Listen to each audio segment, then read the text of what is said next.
పిల్లల పెంపక శైలులలో అత్యంత విజయవంతమైన శైలిగా పరిగణించబడేది ఏది? సాధికారతత్వ శైలి. వికాస సూత్రాలకు సంబంధించి క్రింది వాటిలో తప్పుగా పేర్కొనబడిన ప్రవచనము ఏది? వికాసాన్ని ప్రాగుక్తీకరించలేము.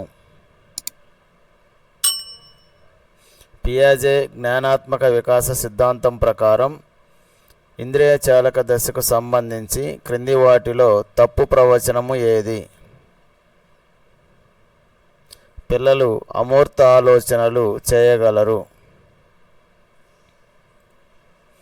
ఎరిక్సన్ మనోసాంఘిక వికాస సిద్ధాంతం ప్రకారం 3 నుండి 6 సంవత్సరాల వయసు గల పిల్లలు ఎదుర్కొనే సాంఘిక ఘర్షణ ఏది? చొరవ, అపరాధ భావము. ఆర్మీ ఆల్ఫా పరీక్ష క్రింది వాటిలో దేనికి సరైన ఉదాహరణ?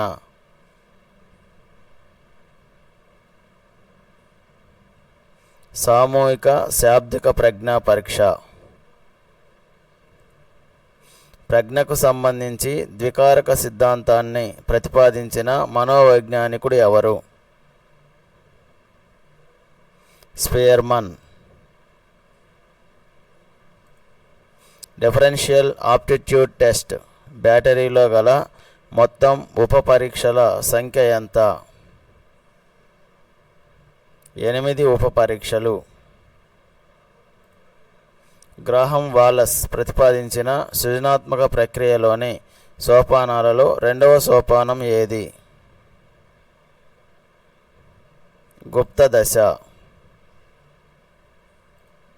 ఒక నిర్దిష్ట సమస్యకు అనేక రకాల వినూత్న పరిష్కారాలను అన్వేషించే సామర్థ్యం ఏ రకమైన ఆలోచన పరిధిలోకి వస్తుంది?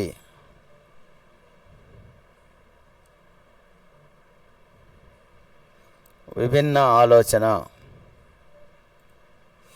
మూర్తిమత్వ నిర్ధారణ పద్ధతులలో ప్రక్షేపక పరీక్ష కాని దానిని గుర్తించండి. మూర్తిమత్వ శోధనిక.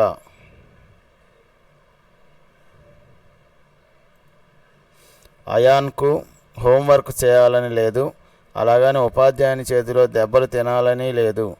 ఇక్కడ అయాన్ ఎదుర్కొంటున్న సంఘర్షణ రకం ఏది? పరిహార. మనోవిజ్ఞాన శాస్త్రంలో చికిత్సా పద్ధతి అని ఏ పరిశోధన పద్ధతికి పేరు? వ్యక్తి అధ్యయన పద్ధతి. అభ్యసన స్వభావము మరియు లక్షణాలకు సంబంధించి క్రింది వాటిలో సరికాని ప్రవచనము ఏది? అభ్యసన ఒక ప్రక్రియ కాదు, అది ఒక ఫలితము. హిందీ భాషను బాగా మాట్లాడగలిగే వ్యక్తి సులభంగా సంస్కృతం నేర్చుకోగలిగితే అక్కడ జరిగిన అభ్యసన బదలాయింపు ఏది? అనుకూల బదలాయింపు. విన్ని ఒక అర్ధరహిత పదాల జాబితాను 20 ప్రయత్నాలలో నేర్చుకుంది. వారం తర్వాత తిరిగి నేర్చుకోవడానికి ఆమెకు 13 ప్రయత్నాలు పడితే ఆమె పొదుపు గణన ఎంత? 35%. జ్ఞాపక శక్తి మరియు విస్మృతిపై ప్రయోగాలు చేసి ఆన్ మెమరీ అనే గ్రంథాన్ని రచించిన మనోవైజ్ఞానికుడు ఎవరు? ఎబ్బింగ్హౌస్.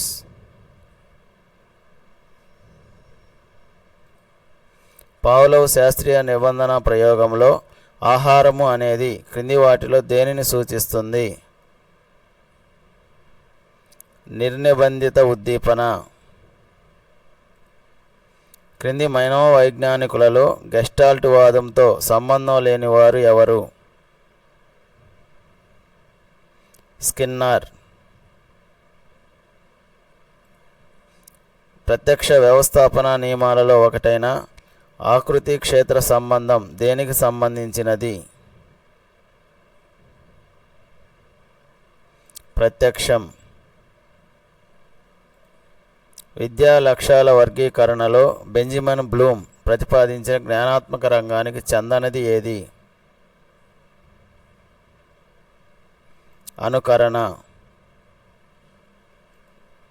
పఠనంలో తీవ్రమైన ఇబ్బందులు ఎదుర్కొనే అభ్యసన వైకల్యం గలవారిని ఏమని పిలుస్తారు? డిస్లెక్సియా. కిల్పాట్రిక్ ప్రతిపాదించిన ప్రాజెక్ట్ పద్ధతిలోని సోపానాలలో మొదటి సోపానం ఏది?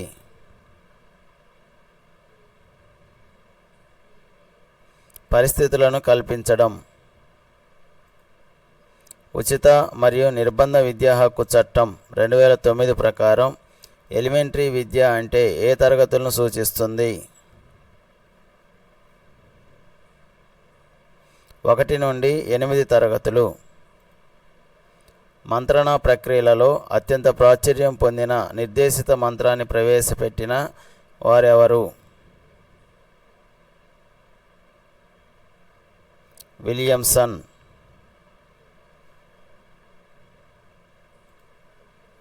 బోధనా పద్ధతులలో క్రింది వాటిలో ఉపాధ్యాయ కేంద్రీకృత పద్ధతి కాని దానిని గుర్తించండి. అన్వేషణ పద్ధతి. ప్రసిద్ధ మనోవైజ్ఞానికుడు కుప్పుస్వామి ప్రకారం బాల్యదశ యొక్క సరైన కాలపరిమితి ఏది? 3 సంవత్సరాల నుంచి 14 సంవత్సరాల వయస్సు మధ్యకాలము. వ్యక్తి వికాసంపై పరిసరాల కంటే ఆనువంశికత మాత్రమే ఎక్కువ పాత్ర వహిస్తుందని జెమినీ జంటలపై ప్రయోగాలు జరిపి తెలిపిన మనోవిజ్ఞాని ఎవరు? గాల్టన్. కోల్బర్గ్ నైతిక వికాస సిద్ధాంతం ప్రకారం మంచి బాలుడు మంచి బాలిక నేపథ్య నీతి ఏ స్థాయిలో కనిపిస్తుంది? 2వ స్థాయి 3వ దశ. ఎరిక్సన్ మనో సాంఘిక సిద్ధాంతం ప్రకారం స్వయం ప్రతిపత్తి సందేహం సాంఘిక ఘర్షణ ఎదుర్కొనే సుమారు వయసు ఎంత?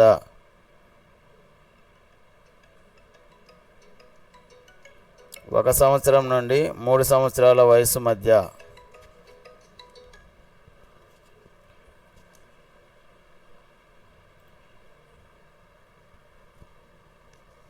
పియాజే ప్రకారం జీవం లేని నిర్జీవ వస్తువులకు ప్రాణం ఉన్నట్లు భావించే సర్వాత్మకవాదం ఏ వికాస దశలో కనిపిస్తుంది? పూర్వప్రచాలక దశ. మనోవిజ్ఞాన శాస్త్ర వర్గీకరణ ప్రకారం బుద్ధిహీనుల ప్రజ్ఞాలబ్ధి సాధారణంగా ఎంత ఉంటుంది? 50 నుండి 70 మధ్య. సృజనాత్మకతకు సంబంధించిన ప్రసిద్ధ గ్రంథమైన ఆర్ట్ ఆఫ్ థాట్ పుస్తక రచయిత ఎవరు? Graham Wallas. మానవులలో భాష నేర్చుకోవడానికి భాషా గ్రహణ యంత్రాంగం పుట్టుకతోనే ఉంటుందని తెలిపిన భాషా శాస్త్రవేత్త ఎవరు? చోమ్స్కీ. ఫ్రాయిడ్ మనోవిశ్లేషణ సిద్ధాంతం ప్రకారం అచేతన మనస్సులో ఉండే ఇడ్ క్రింది ఏ సూత్రం ఆధారంగా పనిచేస్తుంది? ఆనంద సూత్రం. మూర్తిమత్వాన్ని అంచనా వేసే ప్రసిద్ధ ప్రక్షేపక పరీక్ష అయిన ఇతివృత్త గ్రాహిక పరీక్షను రూపొందించిన వారు ఎవరు? ముర్రే మరియు మోర్గాన్. బండూరా ప్రతిపాదించిన అనుకరణ ద్వారా అభ్యసనలో గల మొదటి సోపానము ఏది? అవధానము. గతంలో ఎప్పుడూ చూడని కొత్త ప్రదేశాన్ని చూసినప్పుడు దీనిని గతంలో చూసినట్లుగా భ్రమపడే డెజావు అనేది ఏ భాషా పదం? ఫ్రెంచ్.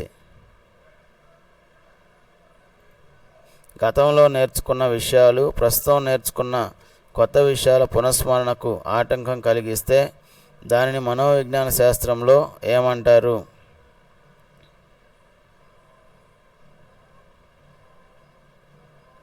పురోగమన అవరోధము.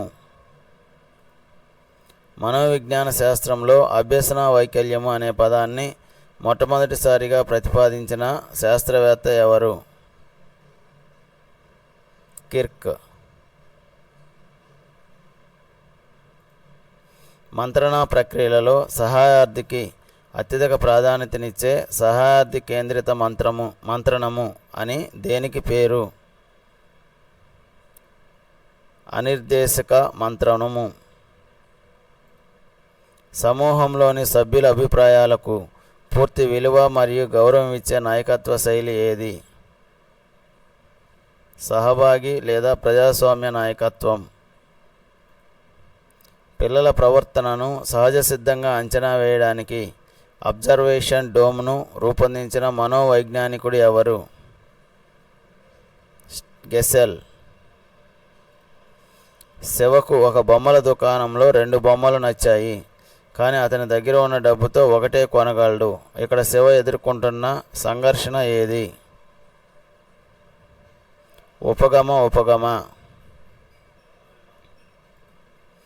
మూర్తిమత్వ వర్గీకరణ సిద్ధాంతాలలో క్రింది వారిలో రూప సిద్ధాంతవేత్తగా గుర్తింపు పొందినది ఎవరు? హిపోక్రటీస్. శాస్త్రీయ ప్రయోగాత్మక పద్ధతిలో ప్రయోక్త యొక్క పూర్తి అధీనంలో ఉండి మార్చడానికి వీలుండే చరము ఏది? స్వతంత్ర చరం.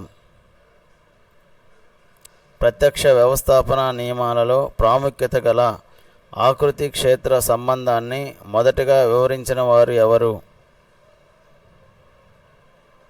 రోబిన్. వైగోట్స్కీ ప్రతిపాదించిన మనోసాంఘిక వికాస సిద్ధాంతంలో ఉన్నత స్థాయి మానసిక ప్రక్రియ పరిధిలోకి రానిది ఏది? పోల్చడం. ఆల్బర్ట్ బందూరా జరిపిన ప్రసిద్ధ బోబోడాల్ ప్రయోగం ఏ అభ్యసన సిద్ధాంతానికి నిరూపణగా నిలిచింది? సాంఘిక అభ్యసన సిద్ధాంతం. పిల్లల పెంపక శైలులలో తల్లిదండ్రుల పిల్లలకు తగిన స్వయం ప్రతిపత్తిని ఇస్తూనే సరైన మార్గదర్శకత్వం చేసే శైలి ఏది? సాధికార తత్వ శైలి. పాఠశాలల్లో విద్యార్థుల అభ్యసన నైపుణ్యాలను మరియు లోపాలను గుర్తించి నిరంతరం మెరుగుపరచడానికి చేసే మూల్యాంకనం ఏది? రూపణ మూల్యాంకనం.